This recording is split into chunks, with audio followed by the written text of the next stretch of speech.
I borrowed $60,000 in student loans to go to grad school. I now owe over $70,000, and I've been paying on those student loans since I think 2017. And when Joe Biden was president, they had a program where, based on my income, I paid $0 a month, but it still counted towards my 10-year requirement for public service loan forgiveness.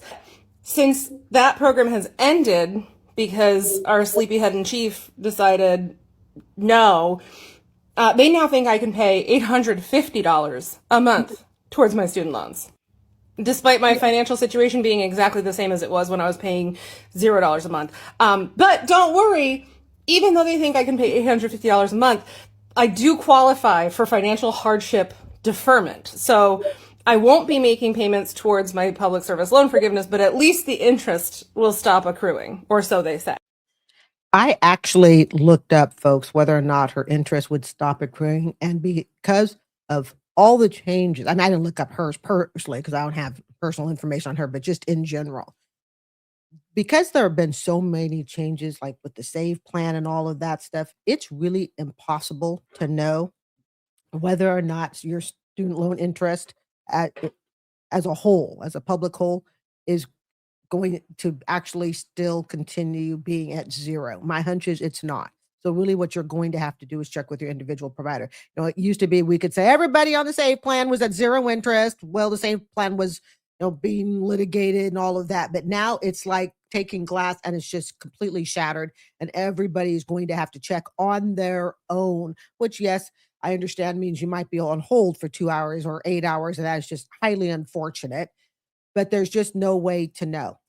I thank God every day my 110,000 was forgiven in 2022. I thank God. Could get down. I probably do mentally. Okay. Mentally, I get down on my knees every day and say thank you. And I know if it had not been forgiven, it's not that I'd be financially screwed as far as I couldn't pay it. I could pay the $800 a month, or I think I was scheduled to pay like 950. Problem is it would have come at the cost of saving for retirement. So instead of $1,000 a month plus into retirement, it would be, well, here's $1,000 to the student loan and $500 to retirement. Hypothetically speaking, that would have been the difference. Got to keep in mind, folks, that when you take on this student loan debt, it's not just can you pay the student loan debt off, it's can you pay the student loan debt off and save for retirement. And I think once you hit past the age of 40, it becomes extra crucial that you are able to do that. So just something to think about. But like I've warned, 0% interest, 0% payment does not mean that your debt is paid off. It does not mean that the bill is not accruing. And unfortunately, there was a time period a few years back where I think too many people were celebrating. Oh, thank goodness. Zero. I am so broke. I am so poor. I can't pay a thing on it. It's going to be zero. That's kind of like, what is it? That's like a fox in sheep's clothes. It looks attractive. It looks nice. It looks like we're saving you. But in reality, it's going to hurt you down the road. Keep in mind also, for every $100,000 that you take out in student loan, you are looking at approximately 1,000, maybe anywhere between $1,200 a month interest. And that's assuming you don't get yourself into one of those stupid 17% interest rates. Because I had 110,000, and without that income based, and knowing that I'm also teacher and all of that, my student loan payment was due to be about $950 a month. Guys, it's where your student loan payment for some people can be more expensive than your rent. Thanks for being here with me. Also, don't forget, you can fast forward to the next chapter and see these TikToks straight through. When you hear the 3 boxing bells, that means my commentary section is over and you're entering the quiet room, no commentary zone. Thanks for being here. Have you ever just woke up one day and realized that you hated, like, how you became and what life you lived? It's like, I feel like I'm doing all the right things and I'm still failing. Like, I wasn't successful in my career. I'm in $28,000 in student loan debt. It's like I live paycheck to paycheck, making $22 an hour, and I got my hours cut, and I'm on the verge of losing my job, and I feel like I can't do anything right. It's like I left an engagement that wasn't healthy, and I thought that it would make me happy, and I haven't been happy because I realized like all the things that I was ignoring and putting off were catching up to me, and I am in this position where I can't really do anything about it anymore. Like, I don't know what's gonna happen to me a month from now, 2 months from now. Honestly, I don't even know if I have a future beyond what the ever's happening in this country. Like, I don't think this country is going to allow me to have a future. Okay, I want to stop right there before she continues. It's easy, and you'll notice I take a kinder, gentler tone with student loan debt oftentimes because I have been there and I know what it feels like. I know what this level of depression feels like. We have to do everything we can to not think that the country is in charge of your future, but you are.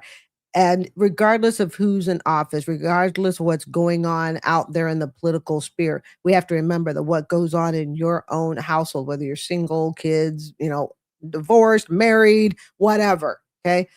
Um, the choices that you make on a day-to-day basis, I strongly believe they are not influenced by who's in office, regardless of the party or anything else. Whether or not I choose to go out, I love perfume. Whether I choose to go out and buy a bottle of perfume um, is not dependent on whether, Mr. or Mrs. is in office and how it's going to affect my budget. When I hear people say things like, I don't know, this country's going to pot. I'm not going to be able to do anything for myself because of who's sitting in office. Well, you're turning over all your power. And you're basically saying that you are not an independent thinker and that you cannot independently make your decisions. The decisions that you make under your household, well, yes, there may be laws that do shape in certain areas. Student loan law. Yeah, that clearly shapes things. What are the rules? But whether or not you live in a city or a town, whether you spend, $200 more per month or whether you save $200 more a month, whether or not you have more kids than you can afford, whether, you know what I mean?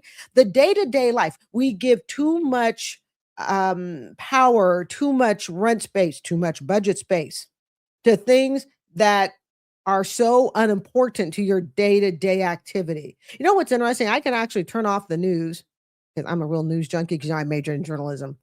Way back, okay, 1989, got my journalism degree at the University of Oregon. So I'm naturally kind of a news junkie. But you know what's interesting? Even if I don't listen to the news that day, which doesn't happen that often, but even if I don't listen to the news that day, you know what I realize? My life doesn't change. It doesn't change.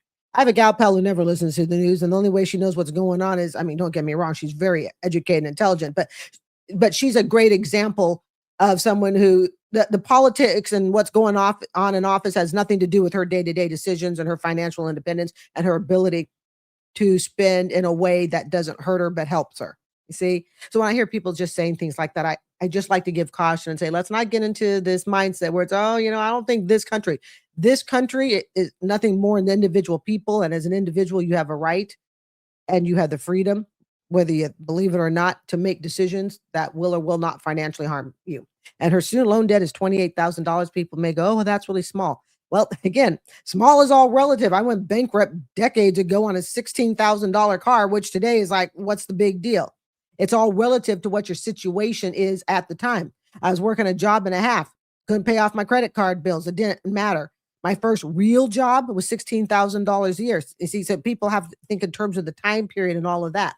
So while lots of people with six-figure student debt would love to have a $28,000 bill, to her, that $28,000 bill, and there's studies that show it, relative to what you make, that could be a $60,000 bill to somebody else. But let's not give the country, the invisible man, okay, more power than they need to have. Otherwise, you're sunk. You're going to be totally dependent on who's in office and what politics are going on. And that really, when you get down to it, has nothing to do with you taking out student loan debt that you could not afford. My parents are getting old. My sister's disabled, and I'm gonna have to eventually become the sole caregiver of all of them. I think she's putting too much on her shoulders at too young of an age. I really do. You can't, and maybe this is easier for me to say because I'm not in her position. Okay. I don't have a sister that needs caregiving and all that, but this is where you need to start making plans. It seems like she's planning for everybody else's future, but her future. And then when she plans for her future, it seems to all be dependent on what everybody else is doing. Sometimes to grow up and to find your wings and to get independent, you can't worry about everybody else. You just can't, at least not at that time. And right now, her depression is so much that she's not carrying just her burdens, but what she feels is everybody else's burden. Years later, my parents are going to need help. Perhaps years later, my sister will need help. This is where you start making plans, social services, all of that stuff. Again, this is easier said than done. I get it. But if she lives her whole life carrying the burdens of everybody, then she'll never go anywhere. And we certainly don't want to see that. I find it fascinating that Sally Mae thinks that I don't know that I'm missing payments. I don't have a job. I told you guys I don't have a job. I told you guys I can't pay $835. I don't even have that much to my name right now. Yeah, I cut you off from being able to take money out of my account. I am highly aware that you don't care that I lost my job, but that doesn't mean, like, with what money am I paying? What money would I pay that? And they're like, don't you have family? Don't you have friends who are gonna give me $835? Like, I know that it's their job to collect, and I know that I signed these loans. No, I don't have somebody I can be like, hey, can I have $835, please? Like, and then they have now mentioned 4 times my co-signer, my dead dad co-signer. And the last time we talked, I went, I don't know how many times and this lady was actually very kind because I said, look, I don't know how many times I need to tell you guys this. You can't contact my co-signer unless you got a Ouija board and that somehow magically works because he is dead. Dead. He is dead. You guys keep saying like, we're going to go after your dad. Try it. Beam you up, Scotty. Like, where are you going? Lower down. Who knows? I'm kidding. I love my dad, and I'm sure he's somewhere in the universe. Somewhere. It's like, reminder, we're gonna come after you. Come after what? I don't own anything. I don't own a car. I don't own the place that I live. I don't own anything. Like, unless you want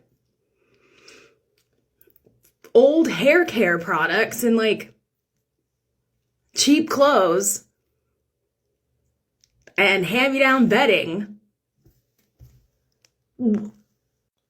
And I get it. They have to collect.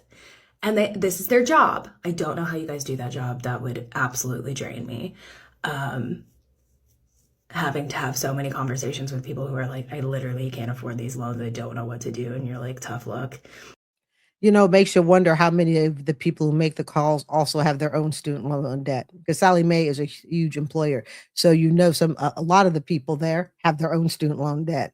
Yeah, crap A just kind of rolls downhill. And it is totally like the student loan company to threaten to go after someone who is deceased. So I feel really sorry about that because that shouldn't be happening. And please keep in mind, if you do co-sign for someone and that student passes away, you need to know in advance, are you still going to be held responsible for the debt?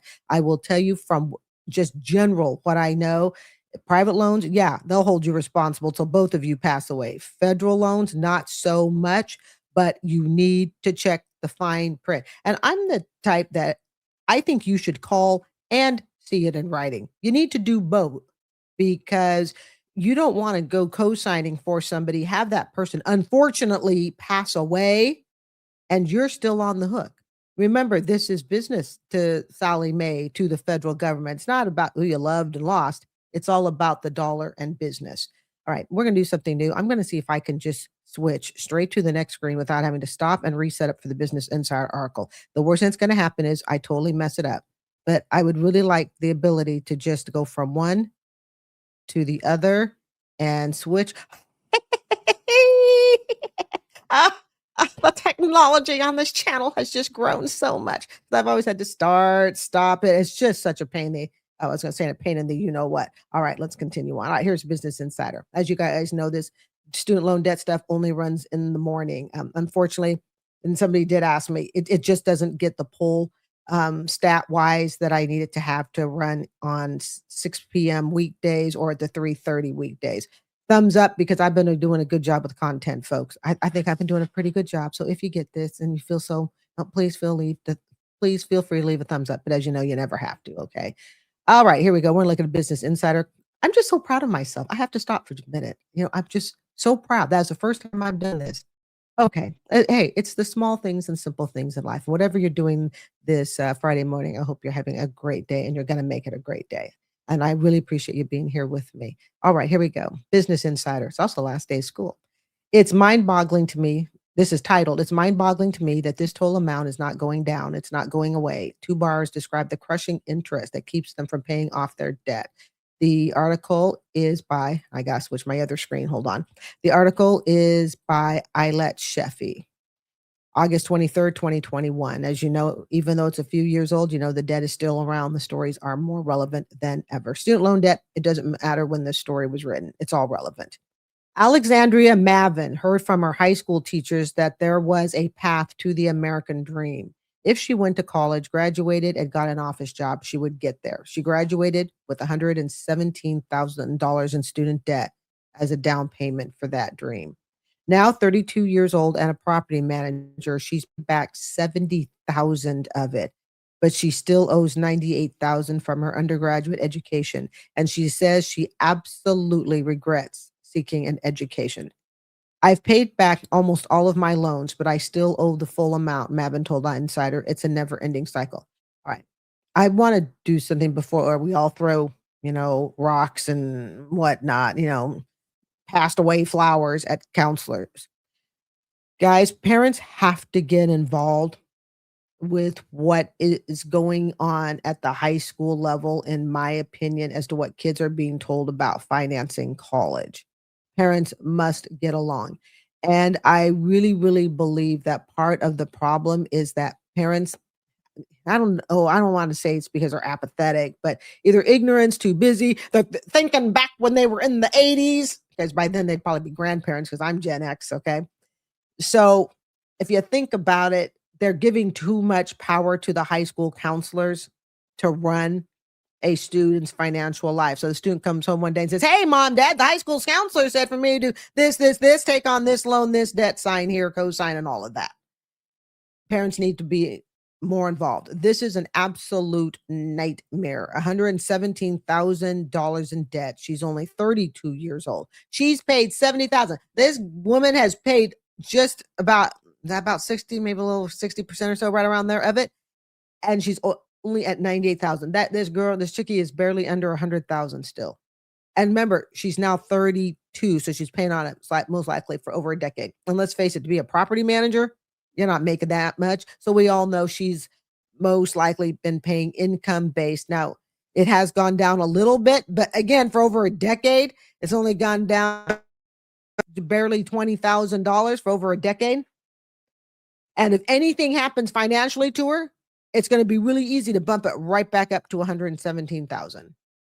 So she's right. She's paid back all of her loans, but she still owes the full amount or near it. Yes, because what she's been paying each month isn't enough to dig deeply into the principal. And I just want to say real quickly, or kind of slowly as this channel seems to move, I love you guys. But we have to remember, the higher the debt is, the less motivated we are to pay it off. In general, I'm not saying there's someone out there, the debt's real high and I'm going to tackle it. That's the attitude we need to have. But the problem is, look at it. She's in her 30s. This is a prime age for perhaps wanting to start a family, get married, do life experiences. It really is. So what happens? This student loan debt, I don't want to put towards that. I'd rather have these experiences, because you're really in your 30s. You're now out. You're now fully out of your parents' house. You are fully an adult, more than an adult, and now you're experiencing things that you've never experienced before as an adult. Decisions you get to make. Student loan debt just doesn't seem so exciting. So let's say you have an extra $1,000 to put towards it versus going on a vacation, which is usually going to win. Exactly, the vacation. Mavin is talking about interest. It's why many borrowers have trouble staying on top of payments or eliminating their debt. The 1.7 trillion student debt crisis is largely due to interest that grows each year. So even borrowers who consistently repay their debt face high interest rates that keep their debt equal to what they initially borrowed or higher. And we've seen those god awful private school loan debts, usually taken with Sally Mae, and they are up to we've heard interest up to 17%. Now, keep in mind, I will put a link to this article in the description box. I don't read the whole article. I just basically focus on the stories about the people in it. I don't get into all the stats and statistics and all that. Oh, there she is, the beautiful Mavin, and she's buco 6 figures in debt. Mavin student loans are owned by 4 servicers, and only one of them, Fed Loan Servicing, was included in the federal pause on student loan payments and interest during the pandemic. But even so, Mavin said being free from interest on even just one of her loans saved her $377 a month, which she put towards savings and helped her pay off in full her hospital bills from giving birth during the pandemic. All right, and we're going to do this as sensitively as possible. Remember what I have said. You can run up 6-figure debt, and I just made this point like 30 seconds ago. There are other things that are more important, that are more exciting, more rewarding to pay than student loan debt. So even though she has this figure debt, she clearly decided, hey, I'm going to have a baby now on top of it. See, we don't like to think of the student loan debt as our child. That this isn't a child we want to feed and support. No, I want a real baby that walks and talks and says goo goo gaga. That's the one I'm willing to put money towards. See? And this is a harsh reality, but how much faster could the debt be paid off if you didn't have a child? But I'm only in my best childbearing years, and I don't want to wait till I'm 45. I didn't say it was a fun decision. I'm just simply saying, if you treat your student loan debt like a child, instead of paying hospital bills for the student loan debt, you'd be putting that towards, instead of bills for a hospital, you'd be putting the bills towards the student loan debt. Not saying it's fun. I'm just saying, imagine. But again, like I point out frequently in almost every video, there is stuff that is more exciting to pay for than student loan. I would rather pay a hospital bill for a brand new baby too, over, oh, great, I owed another $377 in interest on student loans. It just shows how without student loans, I can afford life. Well, of course, guys, how without too much car payment? How without too much too much house? How without student loan debt? How without credit card bills? Your life becomes free when you can do the if I just didn't have this.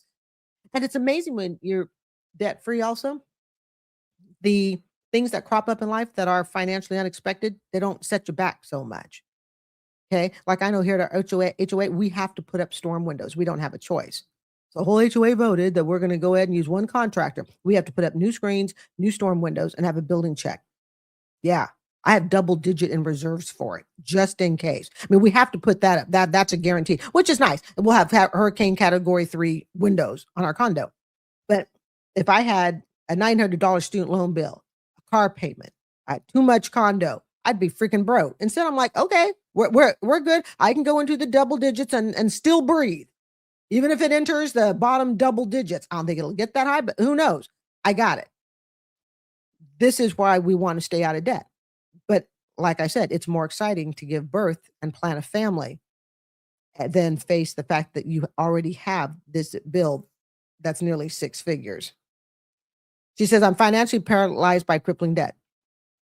This is a different person. Danielle Tapia, 41, graduated a decade ago with a bachelor's degree in dental hygiene. Oh boy.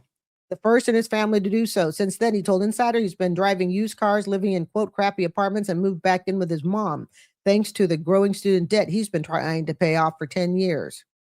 I'm financially paralyzed by crippling debt and I can't get ahead in life. Quote, killed by the student loan industry. There the young man is paying on his student loan debt for 10 years. He is in his medical outfit, Danielle Tapia. To afford his bachelor's degree, he borrowed $60,000 in private student loans with a 9% interest rate. His student loan debt currently stands at just under $86,000, including $22,000 owned by the government, even after making a decade's worth of monthly payments. So let's take a look here. Okay. He borrowed $60,000 in private student loans. He owes $86,000. He's been paying for more than a decade. What I don't get is if I took out a certain amount and I paid that amount already and I still owe more than I originally owed, it's just nuts, he said. It's mind-boggling to me that this total amount is not going down. It's not going away. Guys, it's really not mind-boggling. It's not. It's math. I still owe more than I originally owed. Right. Because you never paid enough to get into the principal. Why? You didn't pay enough to get into the principal because when they gave you the actual bill, let's just throw out a number that I would have dealt with, $900 a month. I went, oh, gee, sweet Jesus, I can't afford that. Yeah, knock that sucker down. Okay, fine. Okay, we'll go ahead and we'll knock it down to $350 for you, which is exactly what they did. My student loan company knocked it down to $350, went from $85,000 to $110. We got to quit saying it's mind-boggling. I have said to you and I have preached, family, when you cannot pay into the principal, you're paying income based, you're paying interest or lower. All you're doing, well, if you're paying interest, at least it's not going up. Most of us are paying way below the interest, even maybe 50% of the interest, as a matter of fact, if that. When you can't see that debt going down because you can't make a high enough payment to pay it off, all you're doing is making a payment to say, hey, I can't pay off my student loan. That's all you're doing. You are making a payment to say, thank you for letting me not pay off my student loan. Here, Mr. Government, Mr. Private Loan Party, Sally Mae, whomever, here is your check. You can't pay $900 a month. No problem. We'll let you pay $300. Okay, here is a check every single month for the next 10 years for $300 because I can't make my loan go away. You are literally, I try to avoid using that word because the freaking TikTok beggars got me using that. But you are literally paying to hold on to your student loan, typically to watch it grow, because most people who can't pay if you can't pay into the principal, most people can't even pay the interest to keep it from growing. That's what you're paying for. Thank you for allowing me to have this debt that I cannot pay off, and I'm going to pay you each month for it. And then 10, 15 years later, you look at it, or even 5 years later, it's like, oh my God, I don't understand why it didn't go down. It's math 101. It's math 101. Okay. This is an emotional problem of taking out student loan debt. It's not a mathematical problem. The math is there. The math has always been there.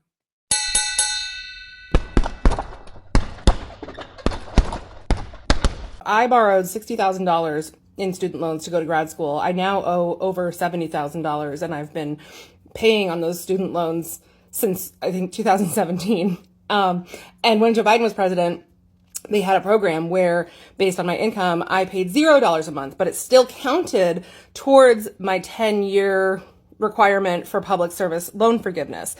Since that program has ended because our sleepyhead in chief decided no, they now think I can pay $850 a month towards my student loans, despite my financial situation being exactly the same as it was when I was paying $0 a month. But don't worry, even though they think I can pay $850 a month, I do qualify for financial hardship deferment. So I won't be making payments towards my public service loan forgiveness, but at least the interest will stop accruing, or so they say. Have you ever just woke up one day and realized that you hated, like, how you became and what life you lived? It's like, I feel like I'm doing all the right things and I'm still failing.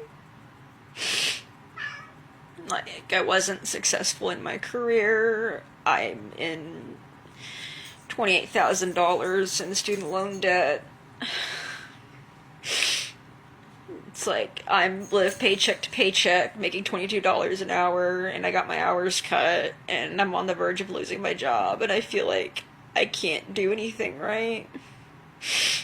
It's like I left an engagement that wasn't healthy, and I thought that it would make me happy, and I haven't been happy because I realized, like, all the things that I was ignoring and putting off were catching up to me, and I am in this position where I can't really do anything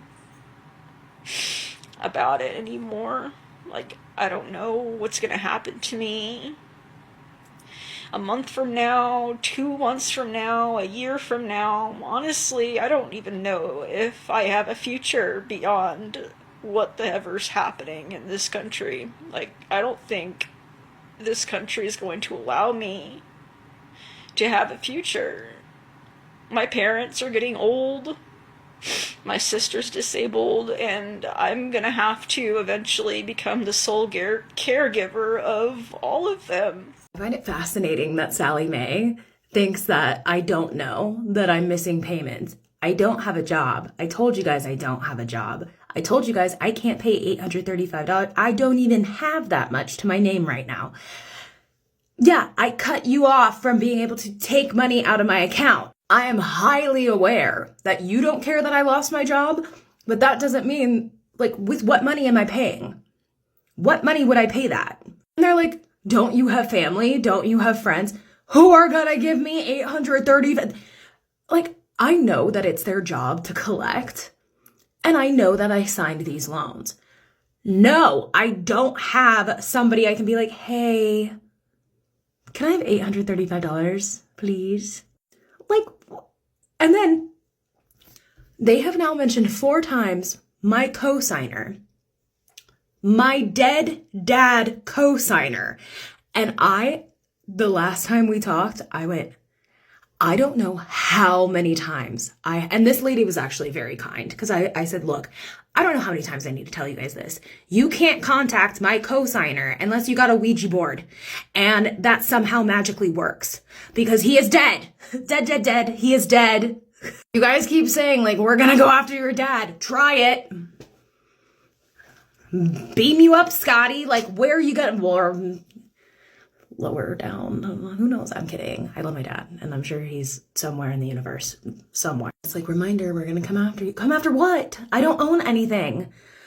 I don't own a car. I don't own the place that I live. I don't own anything. Like, unless you want old hair care products and, like, cheap clothes and hand-me-down bedding. And I get it. They have to collect. And this is their job. I don't know how you guys do that job. That would absolutely drain me. Having to have so many conversations with people who are like, I literally can't afford these loans. I don't know what to do. And you're like, tough luck. We're going to come after you. Like, I don't know how you live with yourself.